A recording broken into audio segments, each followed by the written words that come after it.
क्या जानते हैं आप सब एसएचएम के बारे में? ये तो बहुत आसान लेसन है, बताओ क्या क्या जानते हैं।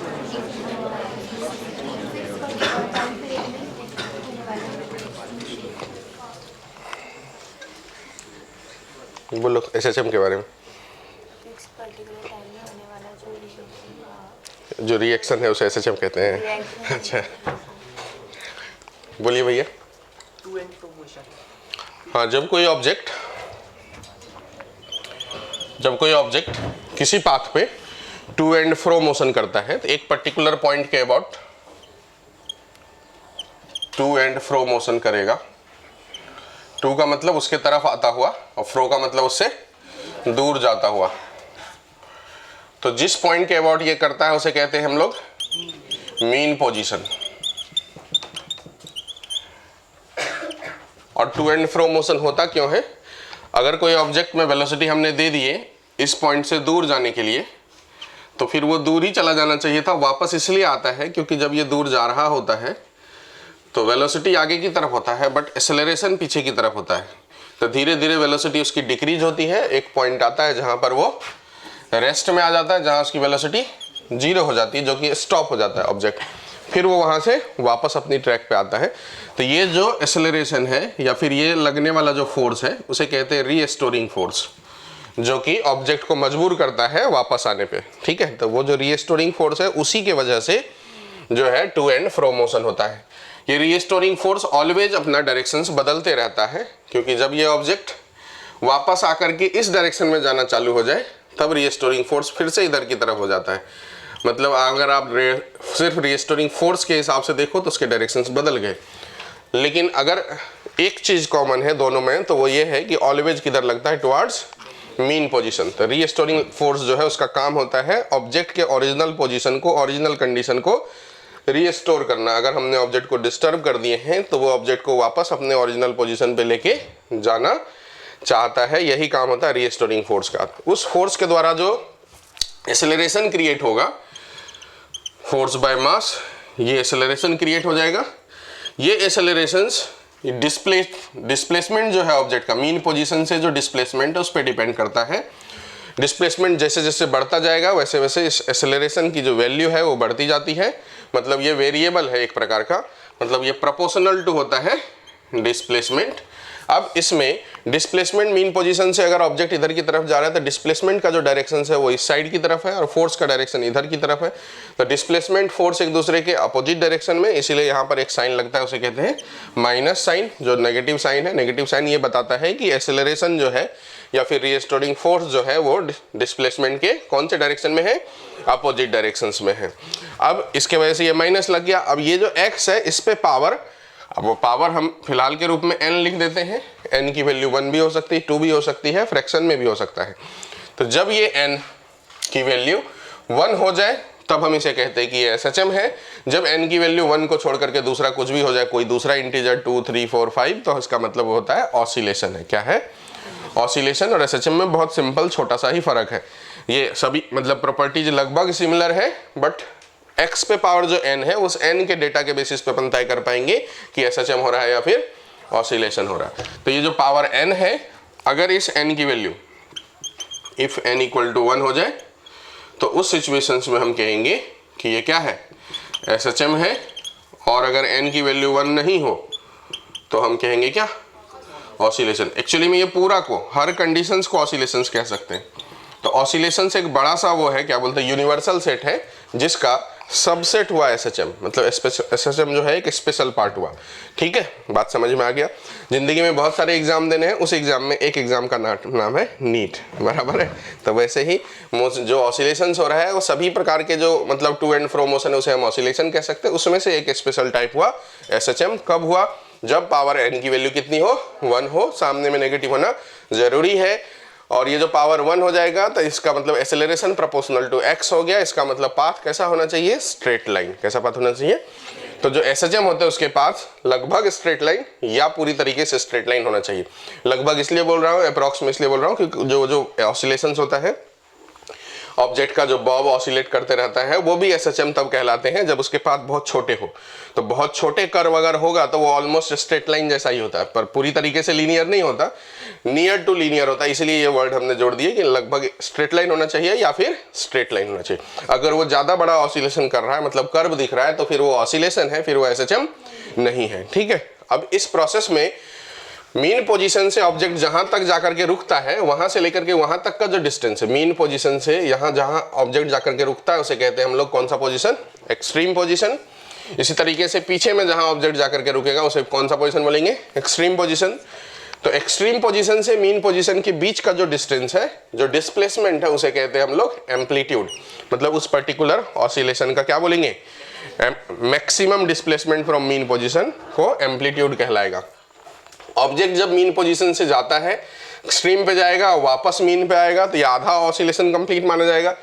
फिर दूसरे तरफ एक्सट्रीम पे जाएगा, वापस मीन पे आएगा, तो ये पूरा ऑसिलेशन कंप्लीट माना जाएगा। मतलब एक कंप्लीट ऑसिलेशन में ऑब्जेक्ट को मीन पोजीशन से 2 बार गुजरना पड़ता है। तीसरी बार जब वो वापस अपनी जगह पे आते हैं, पहली बार तो जब वहां चला था तभी था, दूसरी बार वहां आया, तीसरी बार जब वापस वहां पर आया, इसका मतलब ये हुआ कि 1 2 3 में एक चीज कॉमन हो गई, बराबर।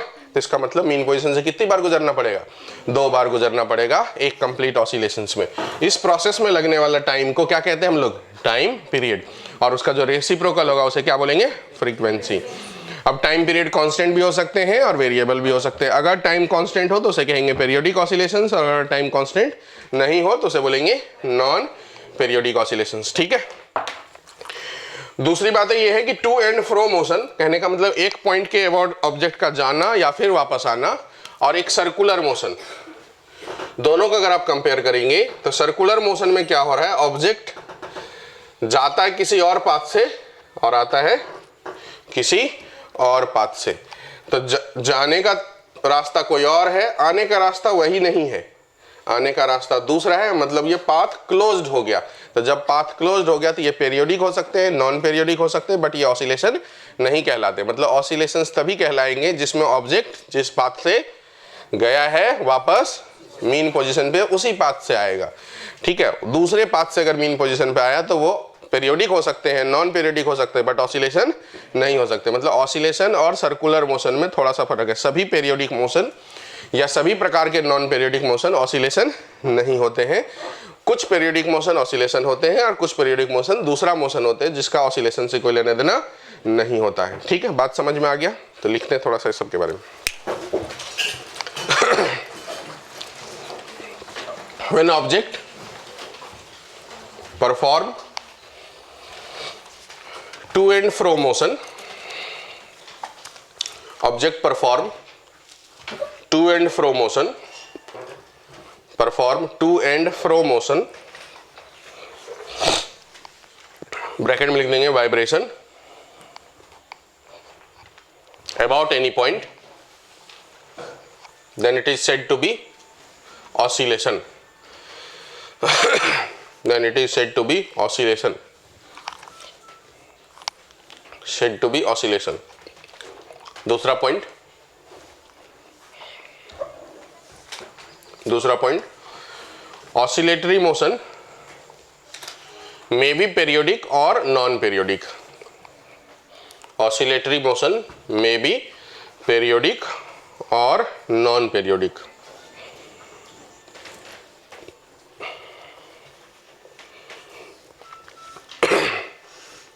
तीसरा point, all periodic motions are not oscillation.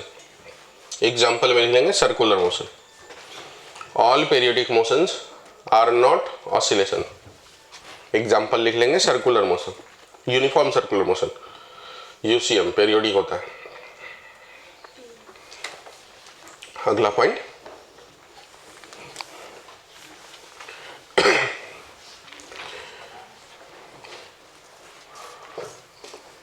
the point about which object perform to and fro motion is called mean position. the point about which object perform to and fro motion is called mean position.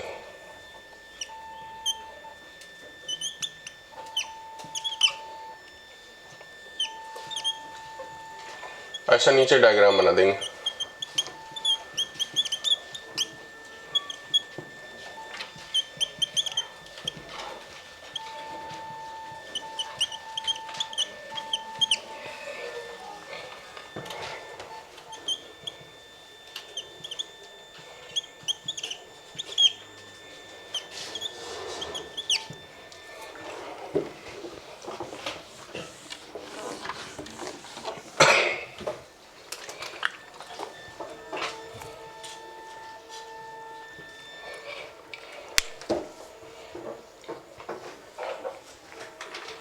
Diagram बनाने के बाद ये सब relation लिख देंगे।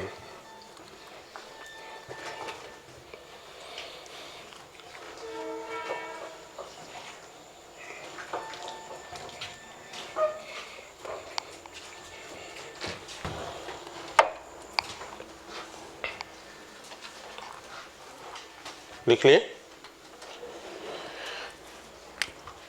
इसी में extreme position पे ऑब्जेक्ट स्टॉप हो जाता है, रुक जाता है, मतलब इसकी जो वेलोसिटी है वो 0 हो जाती है।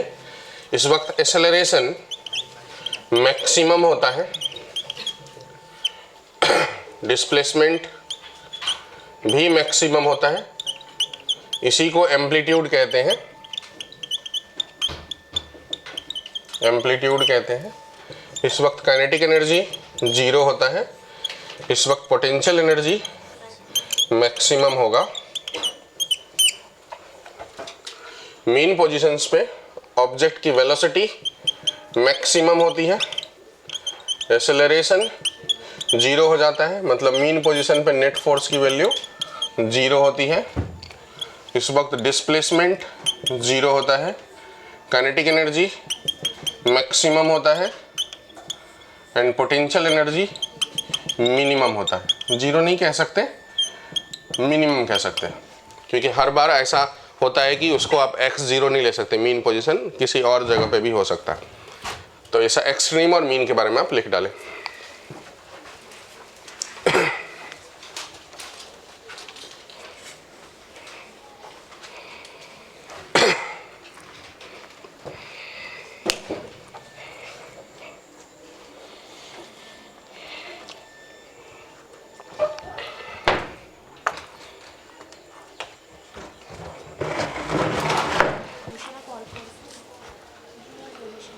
एक्सेलरेशन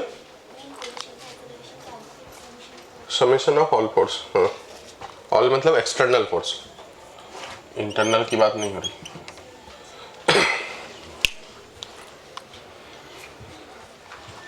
ठीक है, इतना लिख लिए। एक पॉइंट लिखेंगे, restoring force have tendency, restoring force have tendency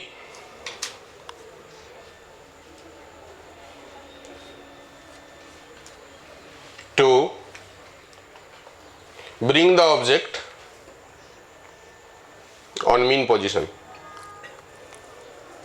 It is always directed towards mean position. It is always directed towards mean position. Always directed towards mean position. Mean position, and it is a variable force. It is a variable force.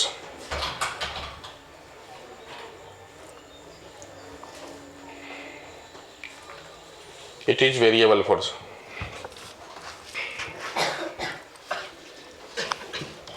फिर लिखेंगे amplitude के बारे में।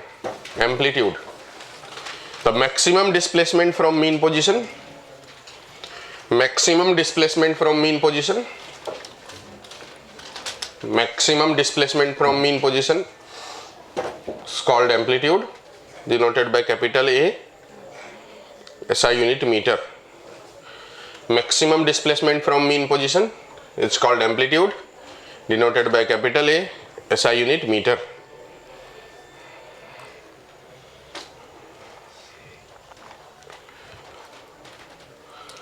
फिर लिखेंगे time period, time period.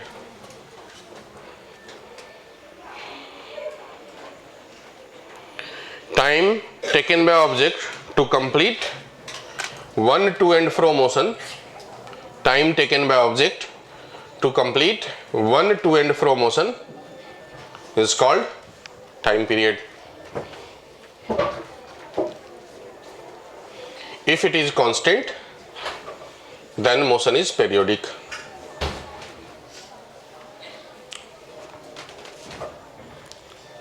If it is constant, then motion is periodic.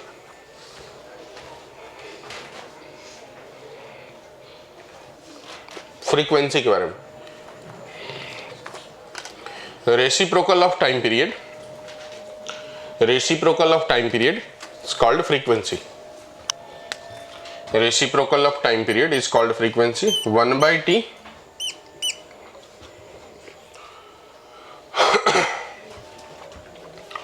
इसी को omega by 2 पाई भी कहते हैं।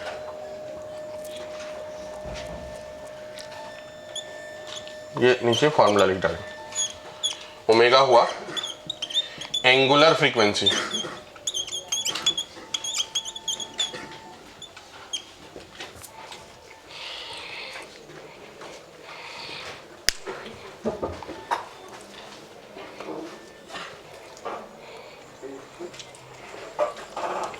नेक्स्ट लिखेंगे SHM, simple harmonic motion, SHM, छोटा सा point. It is special type of oscillation, it is special type of periodic oscillation, it is special type of periodic oscillation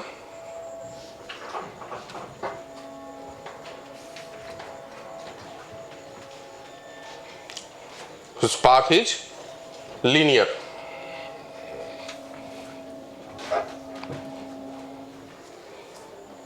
Path is linear.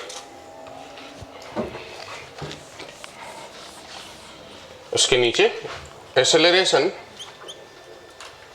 Proportional to -x, अगर हम linear के term में बात करेंगे तो, और अगर हम एंगुलर टर्म में बात करेंगे, रोटेशनल का कॉन्सेप्ट लगाएंगे, एंगुलर टर्म में बात करेंगे तो एक्सेलरेशन क्या आ जाएगा, एंगुलर एक्सेलरेशन प्रोपोर्शनल टू -θ।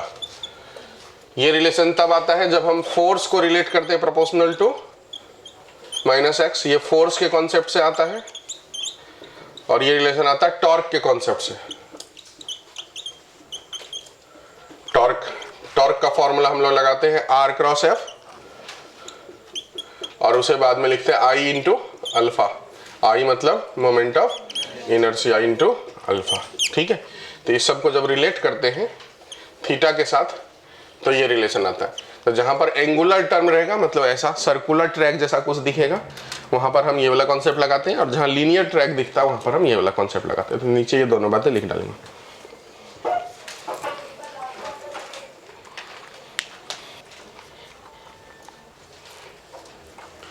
लिख लिए। अब देखिए, फोर्स प्रोपोर्शनल टू हो गया -x, तो फोर्स हटाएंगे, ये प्रोपोर्शनलिटी हटाएंगे तो एक कांस्टेंट आता है, तो -k इंटू x, फोर्स को लिख देंगे, mass into acceleration equal to -k into x, यहाँ से एक्सेलरेशन इक्वल टू आएगा -k/m इंटू x। ये जो k/m है कांस्टेंट है, ये ओमेगा स्क्वायर के करस्पॉन्डिंग होता है, तो एक्सेलरेशन इक्वल टू फॉर्मूला हो जाएगा -ω² x। इसी तरीके से सिमिलरली टॉर्क का कॉन्सेप्ट लगाएंगे तो अल्फा इक्वल टू फॉर्मूला हो जाएगा -ω² थीटा। मतलब रोटेशन का कॉन्सेप्ट लगाएंगे तो अल्फा इक्वल टू -ω² थीटा आ जाएगा, और लीनियर फोर्स का कॉन्सेप्ट लगाएंगे तो एक्सेलरेशन इक्वल टू -ω² x आ जाएगा, जहां पर ओमेगा का मतलब हो जाएगा, ω² का मतलब k/m, ओमेगा का मतलब √k/m। k जो है वो कांस्टेंट है, ज़्यादातर केस में स्प्रिंग में ये स्प्रिंग कांस्टेंट की वैल्यू होती है, मतलब इक्विवेलेंट स्प्रिंग कांस्टेंट की वैल्यू रहती है। ओमेगा को बोलेंगे 2π/t, तो यहाँ से टाइम पीरियड आप निकाल सकते हैं 2π√m/k। फ्रीक्वेंसी की बात करेंगे तो 1/2π k/m, ये हो गई फ्रीक्वेंसी की जगह पे, ठीक है। तो कुल मिलाकर के ऐसा है, एक्सेलरेशन प्रोपोर्शनल टू x पे पावर 1, मतलब माइनस साइन के साथ, तो यहीं से रिलेशंस आ गया, एक्सेलरेशन प्रोपोर्शनल टू -x, और एक्सेलरेशन को हम लोग लिखते हैं d² डबल डिफरेंशिएशन, डिस्प्लेसमेंट का एक बार डिफरेंशिएशन करेंगे तो क्या आता है वेलोसिटी, दो बार डिफरेंशिएशन करेंगे तो एक्सेलरेशन, तो इसे लिख सकते हैं d² x/dt² equal to -ω²x। मतलब इसे थोड़ा सा और आगे लेके जाएंगे तो d² x/dt² plus ω²x equal to 0, ये डिफरेंशियल इक्वेशन ऑफ SHM है, डिफरेंशियल इक्वेशंस ऑफ SHM है, सिंपल हार्मोनिक मोशन। इस फॉर्मेट में कोई सवाल देता है तो ओमेगा या टाइम पीरियड यहाँ से जो कांस्टेंट है उसको देख के अपन निकाल सकते हैं। इसका जब सॉल्यूशंस निकालते हैं, जब इसे सॉल्व करते हैं तो ये रिलेशन आता है x equal to a sine omega t plus phi, ऐसा।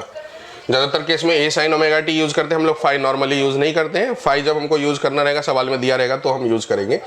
तो a साइन ओमेगा t या फिर x equal to a cos omega t plus phi, ये दोनों में से कोई भी जो है यूज हो सकता है। ये SHM का इक्वेशंस है, इक्वेशंस ऑफ SHM, इस दोनों में से कोई भी यूज होता है। ज़्यादातर केस में यही यूज होता है, जहाँ पर a का मतलब एम्पलीट्यूड, ओमेगा का मतलब एंगुलर फ्रीक्वेंसी, t का मतलब टाइम और फाई का मतलब इनिशियल फेज। अब इसके बारे में थोड़ी देर बात करते हैं, पहले आप लिखेंगे ये सभी चीज़ें।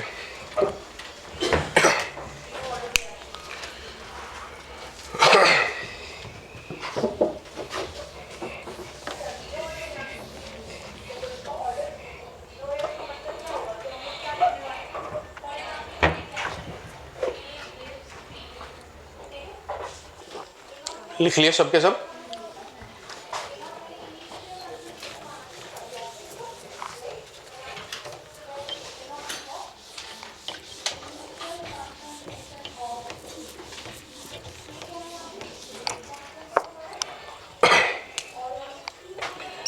तो x equal to a sine omega t plus phi जो है, इसमें ये हुआ डिस्प्लेसमेंट फ्रॉम मीन पोजीशन, ये हुआ amplitude,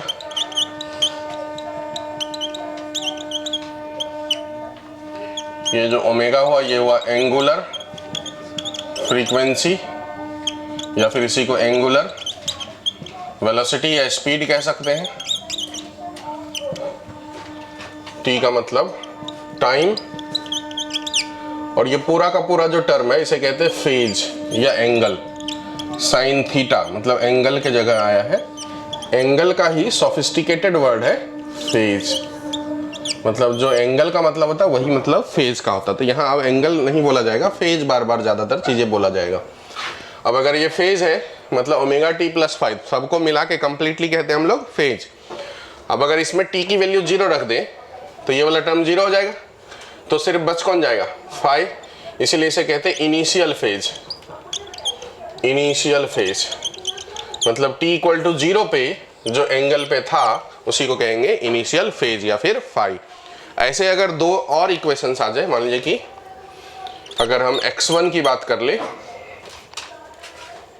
x1 a sine omega t plus phi 1, और एक दूसरा equation x2 equal to a sine omega t plus phi 2, ऐसा दो इक्वेशंस के बीच में अगर जब भी कभी हमको कंपेयर करना पड़े तो इस दोनों के बीच का जो एंगल का डिफरेंस है उसे कहते हैं फेज डिफरेंस।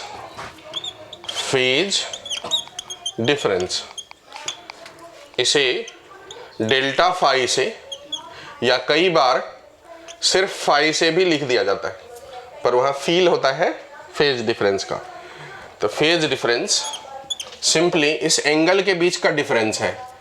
तो अगर इस एंगल के बीच का डिफरेंस निकालेंगे तो फाई 2 प्लस मतलब omega t plus phi 2 minus omega t plus phi 1, तो ओमेगा t क्या हो जाएगा कैंसल, तो ये क्या हो जाएगा फाई 2 माइनस फाई 1।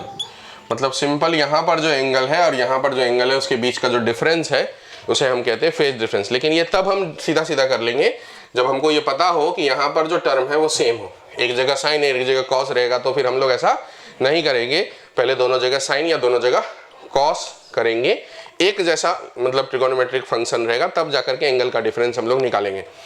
और ये जो फेज डिफरेंस होता है ये इक्वल टू होता है, आगे चल करके जब हम वेव में जाएंगे तो हो जाता है k into path difference delta x। ये जो डेल्टा x है वो है पाथ का डिफरेंस, पाथ का डिफरेंस। k को कहते हैं वेव नंबर, वेव नंबर या वेव कांस्टेंट, वेव कांस्टेंट, और इसकी वैल्यू होती 2 pi by lambda, 2 pi by lambda. Lambda का मतलब हुआ वेव लेंथ, लैम्डा का मतलब क्या हुआ wave length. Time period wave length वगैरह क्या होता है, तो ऐसा समझो कि ऑसिलेशन के कर्व को अगर मैंने ऐसा बनाया तो मोशन अगर यहाँ से स्टार्ट हुआ तो यहाँ कंप्लीट माना जाएगा, तो यहाँ से लेकर के यहाँ तक का जो लेंथ है उसे कहते हैं वेव लेंथ, और यहाँ से लेकर यहाँ तक का जो टाइम है उसे कहेंगे टाइम पीरियड, कैपिटल टी। ये वाला जो है इसे कहेंगे एम्पलीट्यूड, ठीक है। और बीच बीच में किसी टाइम पे अगर ये टाइम का रिलेशन है तो किसी किसी समय पे जो एंगल होगा उसे कहेंगे हम लोग उस वक्त का एंगल, फेज एंगल, उस वक्त का फेज एंगल। एंगल के टर्म में अगर लिखें तो इसे हम 2 पाई लिखते हैं, इसे हम लोग पाई 180 डिग्री लिखते हैं, इसे हम लोग 0 डिग्री लिखते हैं। In terms of wave length, तो यहाँ से लेकर के यहाँ तक एक टाइम पीरियड में डिस्टेंस जो ट्रेवल करता है उसे क्या कहा जाता है, वेव का लेंथ कहा जाता है, ठीक है। तो अब आप ये सब बातें लिख डालेंगे।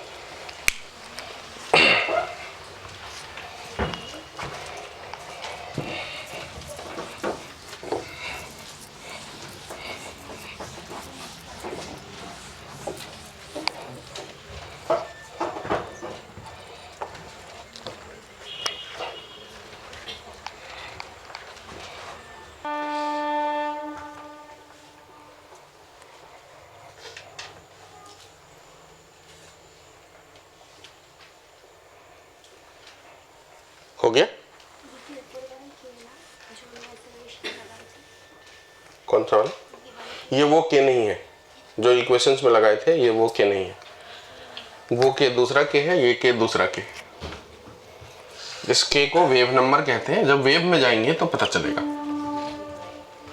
वेव नंबर या वेव कांस्टेंट ये 2 पाई बाय लैम्डा होता है, और वो के तो स्प्रिंग कांस्टेंट जैसा था।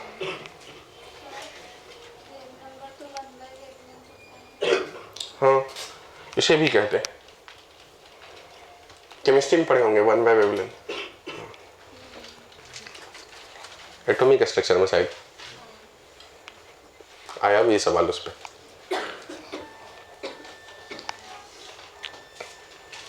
तो फिजिक्स में वेव नंबर इसी को कहते हैं, 2 पाई बाय लैम्डा।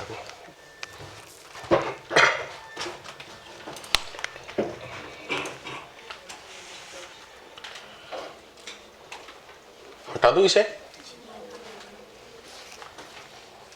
हटाओ।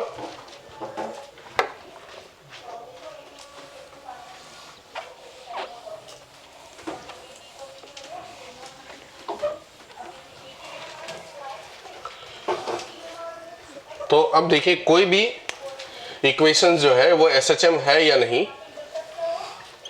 उसको आइडेंटिफाई अगर करना हो, मान लीजिए a equal to 2 sine 10t है। अब ये एसएचएम है या नहीं, या दूसरा सवाल हमारे पास x equal to 2 sine 10t plus 2 cos 5t, ये एसएचएम है या नहीं ये देखना हो। या एक सवाल और, x इक्वल टू 2 10t, ये एसएचएम है या नहीं ये देखना हो। तो जब हमको एसएचएम चेक करना हो कि है या नहीं, तो पहले उसे, ज़्यादातर केस में तो एक बात है कि जो एक्सपोनेंशियल फंक्शन होता है, लॉग का फंक्शन होता है, 10 का फंक्शन होता है, सेक का फंक्शन होता है, कोसेक का फंक्शन होता है, ये सब एसएचएम नहीं होता है, ठीक है। नॉर्मल अगर आपको फट से आंसर करना है तो, पर उसमें कभी कभी मिस्टेक हो सकते हैं, ठीक है। बाकी जिसमें मिस्टेक नहीं होगा वो प्रोसेस से जाना पड़ेगा। प्रोसेस ये है कि आप इसे 2 बार डिफ्रेंशिएट करिए, एक बार डिफ्रेंशिएट करेंगे तो v आ जाएगा dx अपॉन dt, जब इसे डिफ्रेंशिएट करेंगे तो ये हो गया 2 साइन थीटा का differentiation cos theta into 10t बराबर, और ये t का जो कोएफिशिएंट है 10 उससे क्या होगा मल्टीप्लाई करना पड़ेगा, तो ये हो गया 20 cos 10t। अब ये हो गया v, इसे एक बार और डिफरेंशिएट कर लेंगे तो dv बाई dt, जिसे हम एक्सेलरेशन कह देते हैं, इसका मतलब D square x upon D T square हो गया, डबल डिफरेंशिएशन। ये तो 20 है ही, कॉस का करेंगे डिफरेंशिएशन माइनस आएगा, और टाइम का कोफिशिएंट 10 है तो एक और आ जाएगा, तो 200 यहाँ माइनस 10 साइन टी 10t ऐसा आ गया।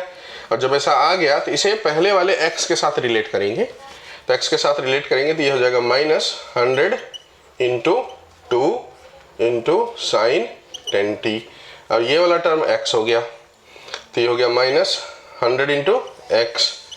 यहाँ कोई भी टर्म रहे कांस्टेंट जैसा अगर आ गया तो रिलेशन आ गया a proportional to minus x का, और ये SHM का इक्वेशंस होता है, इसका मतलब ये SHM है। बात समझ में आ गया।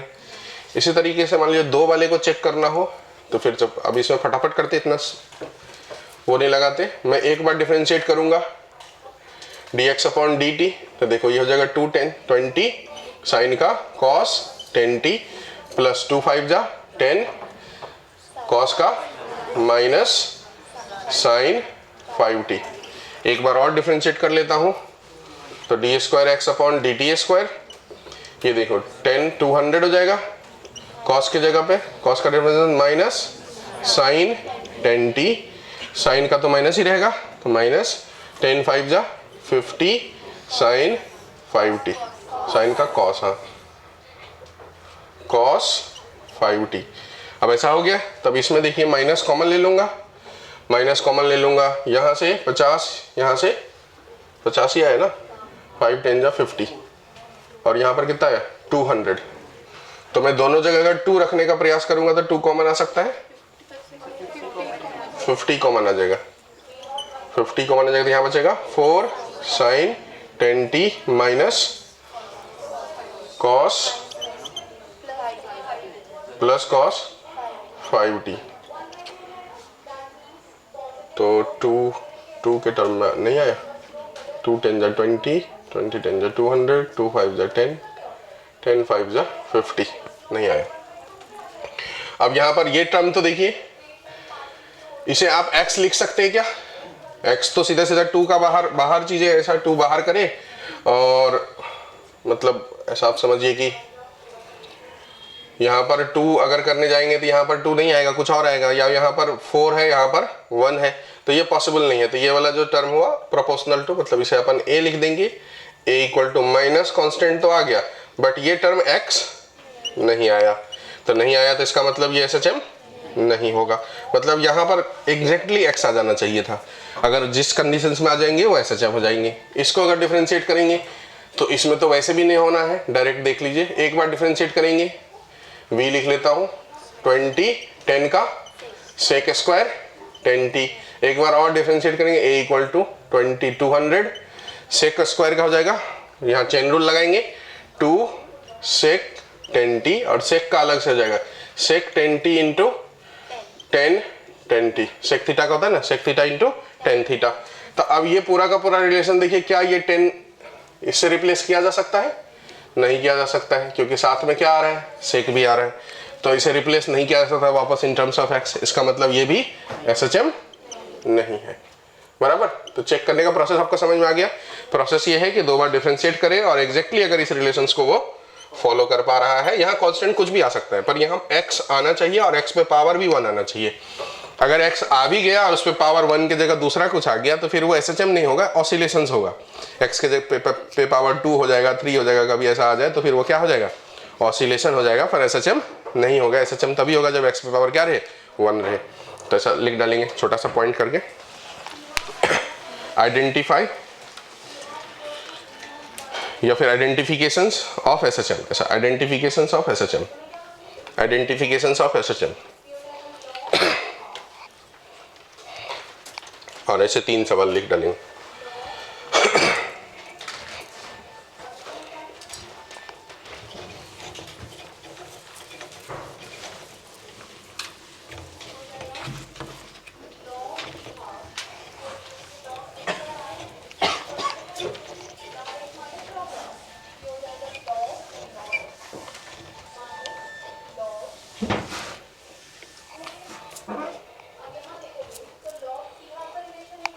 दूसरे वाले में वो 5t की जगह 10t होता तो फिर हो जाता, मतलब फ्रीक्वेंसी सेम वाला होता तो हो जाता।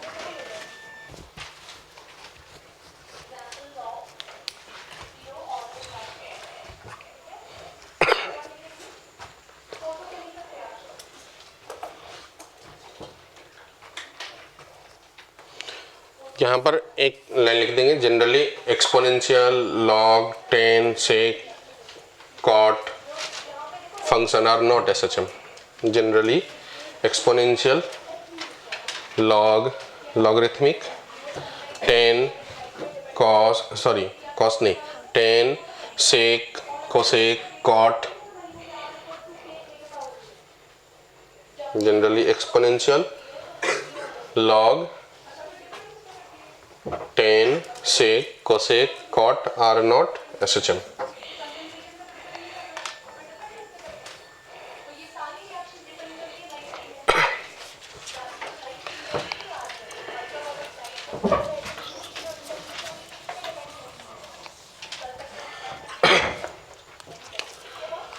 अब अगर कोई रिलेशन है x equal to a sine omega t,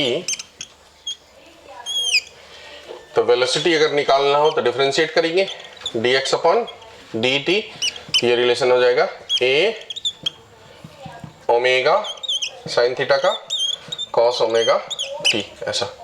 तो वेलोसिटी का फॉर्मूला हो गया a omega cos omega t। अब अगर कॉस थीटा को हम लोग रिप्लेस करें इन टर्म्स ऑफ साइन, तो यहां से साइन थीटा जो है वो हो जाएगा x अपॉन ए, साइन ओमेगा टी की वैल्यू हो जाएगी x अपॉन ए। तो साइन थीटा अगर आ गया तो कॉस थीटा भी निकाला जा सकता है, cos omega t under root 1 minus sine square theta. तो 1 माइनस साइन स्क्वायर थीटा तो मतलब x square by a square, तो इसे लिखा जा सकता है root under a square minus x square by a square. तो अगर मैं यहाँ इससे रिप्लेस कर दूं तो v इक्वल टू हो जाएगा a omega root under a square minus x square by a square. अब ये ए स्क्वायर रूट के बाहर a आ जाएगा, वो इस a के साथ क्या हो जाएगा, कैंसल। तो v इक्वल टू फॉर्मूला आ गया ओमेगा अंडर रूट ए स्क्वायर माइनस एक्स स्क्वायर। तो ये वेलोसिटी का फॉर्मूला हो गया जो बार बार यूज होने वाला है, और साथ में ये भी यूज होने वाला है, ये ओमेगा भी, ए ओमेगा कॉस ओमेगा टी, ये वाला फॉर्मूला भी यूज होने वाला है बार बार। अब इसमें देखिए जब हम मीन पोजीशंस पे थे तो मीन पोजीशंस पे साइन थीटा की वैल्यू क्या हो जाएगी, 0। मीन पोजीशन पे x की वैल्यू 0, तो x की वैल्यू 0, तो यहाँ x की वैल्यू 0 रख दी, तो 0 जैसे ही रखेंगे तो ये हो जाएगा ओमेगा a जो कि मैक्सिमम वैल्यू है। तो एट मीन, इसीलिए मीन पे लिखा गया था कि मैक्सिमम होता है। At mean x equal to 0 और x इक्वल टू 0 हुआ तो वेलोसिटी क्या हो गया, a ओमेगा, ठीक है, ये मैक्सिमम वैल्यू है। अब ये प्लस या माइनस लिखा जाता है, प्लस या माइनस इसका मतलब क्या हुआ कि या तो वो मीन पोजीशन से राइट की तरफ जा रहा हो या फिर लेफ्ट की तरफ जा रहा हो, इस हिसाब से प्लस और माइनस का सिंबल हुआ। अब अगर एट एक्सट्रीम पे जाएंगे, एट एक्सट्रीम पे जाएंगे तो x की वैल्यू a रख देंगे एम्पलीट्यूड के बराबर, और जब x की वैल्यू एम्पलीट्यूड के बराबर रखेंगे तो ये टर्म 0 हो जाएगा, तो वेलोसिटी क्या हो जाएगी, 0 हो जाएगी। इसीलिए लिखा हुआ था एक्सट्रीम पे स्टॉप हो जाता है, तो एक्सट्रीम पे वेलोसिटी 0 हो जाती है। तो लिख लेंगे वेलोसिटी ऑफ SHM या फिर वेलोसिटी ऑफ पार्टिकल, ऐसा, velocity of particle in SHM।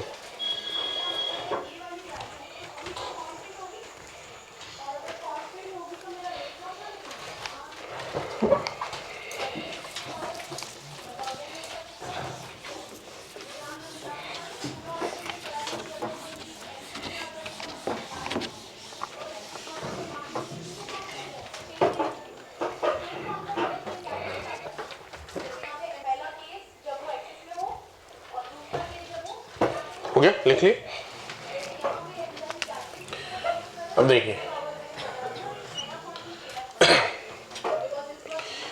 यहीं से cos थीटा अगर मैं निकालूं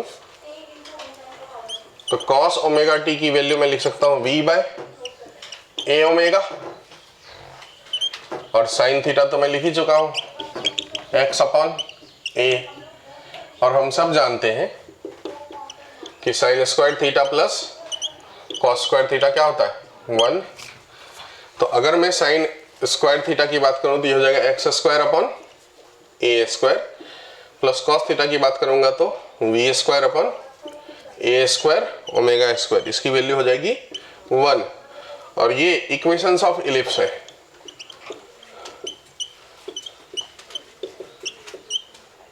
इलिप्स है, इलिप्स का इक्वेशंस होता है x square upon a square plus y square upon b square की वैल्यू 1। ऐसा नीचे का टर्म अलग अलग, एक्स स्क्वायर के नीचे का टर्म अलग होगा और वाई स्क्वायर के नीचे का टर्म अलग होगा। तो ये हो गया इक्वेशंस ऑफ इलिप्स। अगर x और v, यहाँ पर x और v क्या है वेरिएबल है, तो x और v का अगर ग्राफ बनाया जाए, मान लीजिए x हो गया ये v हो गया, तो x और v का ग्राफ बनाया जाए तो इक्वेशंस जो होगा किसका आ जाएगा, इलिप्स का होगा। a तो कांस्टेंट है और ओमेगा भी किसी पर्टिकुलर SHM के लिए कांस्टेंट होता है। इस पर्टिकुलर सिचुएशंस में ये ग्राफ ऐसा कुछ हो जाएगा जिसमें ये हो गया, ये जो a ओमेगा है ऊपर में एक a ओमेगा, नीचे में एक a ओमेगा, तो यहाँ पर जो टर्म है वो b हो गया और यहाँ पर जो टर्म हुआ वो a हुआ।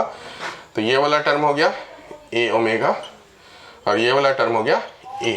ठीक है, अब a ओमेगा और a में जो बड़ा होगा मतलब उसके तरफ ये ग्राफ हो जाएगा। अगर मैंने अभी ये जो ग्राफ बनाया हूँ ये मान के बनाया हूँ कि ओमेगा का नंबर 1 से बड़ा है, और अगर ओमेगा वैल्यू 1 से बड़ा है तो a ओमेगा 1 जो है वो a से बड़ा आएगा। तो उस सिचुएशन में वेलोसिटी का जो एक्सेस होगा वो मेजर हो जाएगा और x का जो एक्सेस होगा वो माइनर हो जाएगा। लेकिन जो अगर सवाल ऐसा हो जिसमें ओमेगा की वैल्यू 1 से छोटी हो जाए, तो 1 से छोटे ओमेगा के लिए a ओमेगा की वैल्यू a से छोटा हो जाएगा, तब यही ग्राफ ऐसा हो जाएगा। ये x ये v, मतलब ये हो गया मेजर एक्सिस, ये हो जाएगा v और ये हो जाएगा a ओमेगा।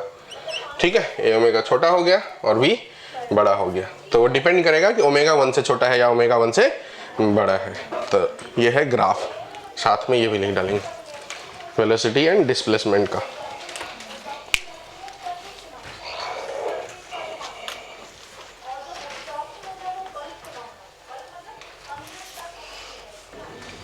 हो गया।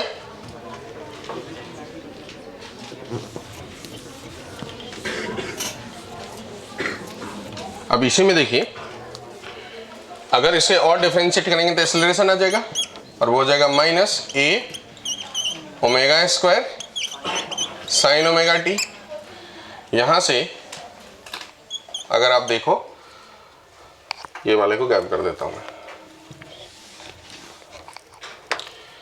तो a साइन ओमेगा टी को x लिख सकते हैं, तो ये हो जाएगा माइनस ओमेगा स्क्वायर x।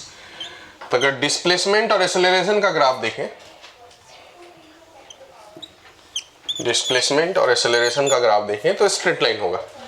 ठीक है, अब स्ट्रेट लाइन में देखिएगा तो स्लोप यहाँ पर नेगेटिव होने वाला, ओमेगा स्क्वायर तो ऑलवेज पॉजिटिव होगा, सामने में साइन माइनस है तो स्लोप कैसा होगा नेगेटिव। तो जब x नेगेटिव होगा तब a पॉजिटिव होगा। तो जब x नेगेटिव होगा मतलब लेफ्ट साइड का एक्सट्रीम पोजीशन, तो a उस वक्त पॉजिटिव होगा। ठीक है, जब x की वैल्यू 0 होगी तो a की वैल्यू 0, और जब x की वैल्यू पॉजिटिव होगी राइट साइड का एक्सट्रीम पोजीशन, तो उस वक्त a की वैल्यू नेगेटिव होगी। तो ऐसा स्ट्रेट लाइन ग्राफ दिखेगा।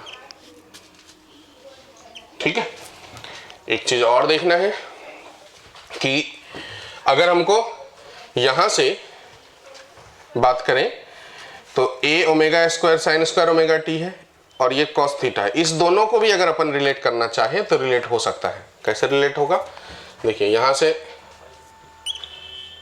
नहीं, उसी साइड करते हैं, ऑलरेडी किया हुआ है। ये सब तो लिख चुके हैं ना आप सब। हमने वेलोसिटी आपको डिस्प्लेसमेंट का ग्राफ अभी बता दिए, एक्सेलरेशन डिस्प्लेसमेंट का ग्राफ बता दिए। अगर मुझे वेलोसिटी और एक्सेलरेशन का ग्राफ बनाना हो तो cos omega t equal to v by a omega, और यहां से साइन ओमेगा टी की value a by minus a omega square, और sine square theta plus cos square theta 1 होता है। तो अगर इसको स्क्वायर करके ऐड कर दूं तो क्या हो जाएगा v square by a square omega square plus a square by negative का स्क्वायर पॉजिटिव, ए स्क्वायर और ओमेगा पे पावर 4 इक्वल टू क्या हो जाएगा 1। तो वेलोसिटी और एक्सेलरेशन का जो ग्राफ होगा वो भी कैसा रहेगा, एलिप्स हो जाएगा। तो अगर मान लीजिए इधर मैंने वेलोसिटी रखा, इधर एक्सेलरेशन रखा, तो ये भी ग्राफ कैसा हो जाएगा, एलिप्स हो जाएगा, एलिप्स हो जाएगा। अब इसमें अगर ओमेगा की वैल्यू 1 से बड़ा है तो इसका मतलब ये टर्म बड़ा होगा और ये टर्म छोटा होगा। तो बी वाला जो हो वो माइनर एक्सिस और ए वाला मेजर एक्सिस। ये तब है जब ओमेगा को हम क्या माने हैं, 1 से बड़ा। तो ये हो गया ग्राफ, ठीक है।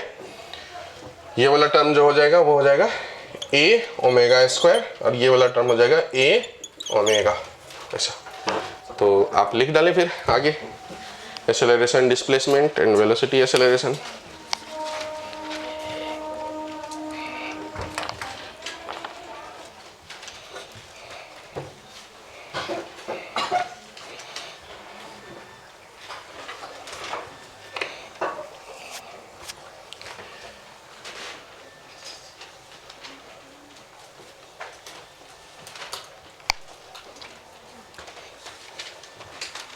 हुआ।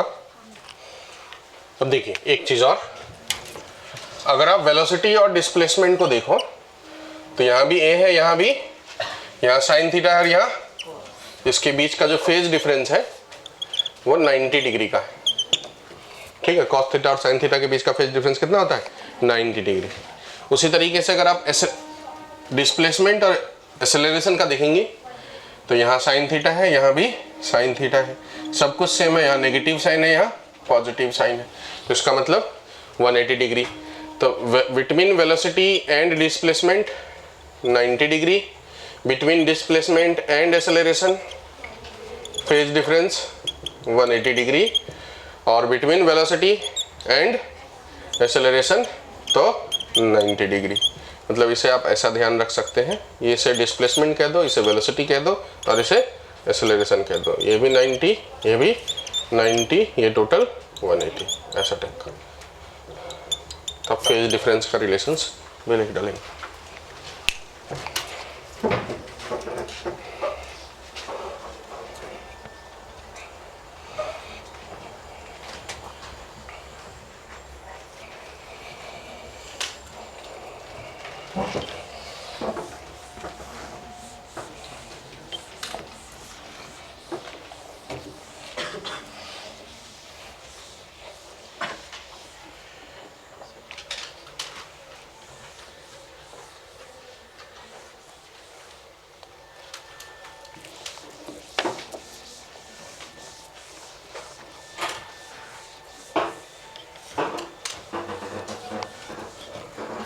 दो चार क्वेश्चंस बना लीजिए।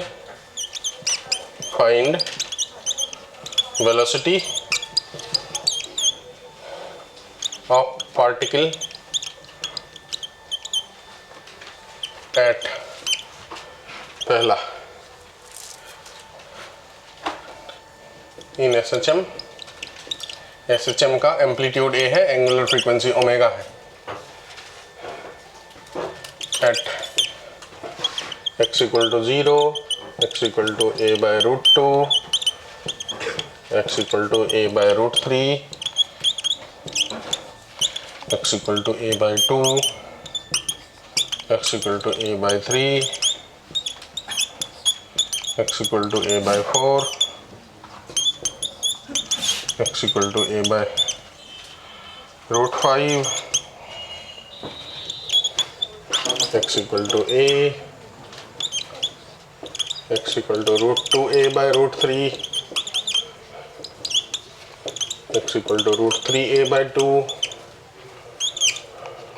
हो गया, इतना सारा निकाल।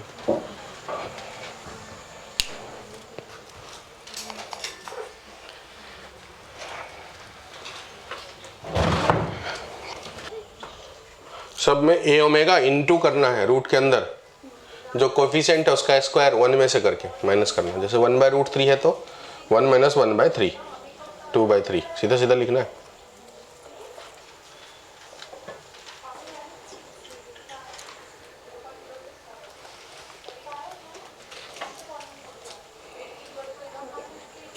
अगला पॉइंट लिखेंगे, पॉइंट, ये सवाल हो गया ना, लिखेंगे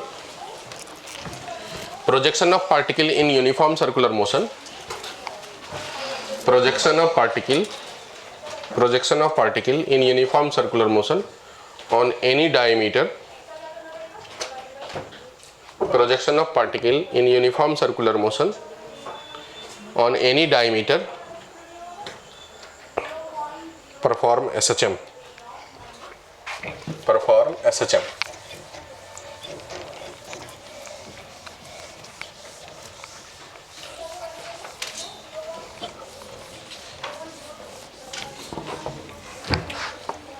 मतलब ये हुआ कि अगर कोई पार्टिकल यूनिफॉर्म सर्कुलर मोशन में है, ऐसे है, कुछ देर के बाद यहाँ आएगा, ऐसे जा रहा है मान लो, कुछ देर के बाद वो यहाँ आएगा,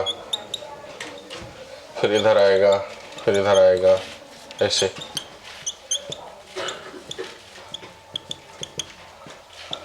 तो इसका जो प्रोजेक्शन होगा डायमीटर पे, मान लीजिए ये डायमीटर हो गया, इसे हम डायमीटर कंसिडर कर लेते हैं। तो इसका जो प्रोजेक्शन, जब ये टॉप पे था तब इसका जो पोजीशन है ये हो गया मीन। तो इसका जो शैडो है, प्रोजेक्शन का मतलब शैडो, देखो जब ये यहाँ था तो इसका मतलब यहाँ पहुँच गया शैडो। फिर जब ये पार्टिकल थोड़ा और आ गया है तो शैडो यहाँ पहुँच गया, फिर पार्टिकल यहाँ पहुँचा, फिर जैसे इधर पहुँचा तब शैडो क्या हो रहा है, वापस आ रहा है, वापस आ रहा है, वापस आ रहा है शैडो। फिर ये पीछे की तरफ जा रहा है, जब ये यहाँ रहेगा तो मीन पे पहुँच गया, शैडो अब पीछे की तरफ जा रहा है। फिर जब ये आगे जाएगा तो शैडो फिर से वापस आगे की तरफ जाएगा। तो इसका मतलब जो प्रोजेक्शन है, जो शैडो है डायमीटर के ऊपर, वो मीन पोजीशन सेंटर लाइन के अबाउट क्या कर रहा है, टू एंड फ्रो मोशन। और to and fro motion path हो गया उसका स्ट्रेट लाइन, टाइम पीरियड हो गया उसकी कांस्टेंट, इसका मतलब वो क्या हो गया, SHM हो गया। मतलब आप यूनिफॉर्म सर्कुलर मोशन में पार्टिकल का जो शैडो डायमीटर पे बनता है उसे हम SHM कह सकते हैं। नीचे ये डायग्राम बनाते हैं।